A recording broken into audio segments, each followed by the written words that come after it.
Hello, I'm Angie from Tiny Rabbit Hole, and today we are going to learn how to make the unicorn and her magic pouch.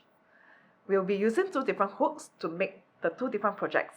So for the unicorn, we are going to use the 2.5 mm hook to make the stitches much tighter and smaller, thus the stuffing will not be flowing out.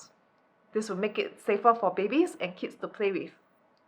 Whereas for the magic pouch, we are going to use the 4 mm hook. So this hook is much thicker and this causes a much bigger hole that will make the fabric much softer and flexible.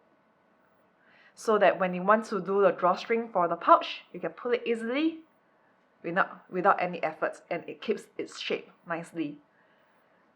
So we are going to use the puppy yarn for this whole project, and this yarn is very soft and silky, and it does not fuzz up easily over time.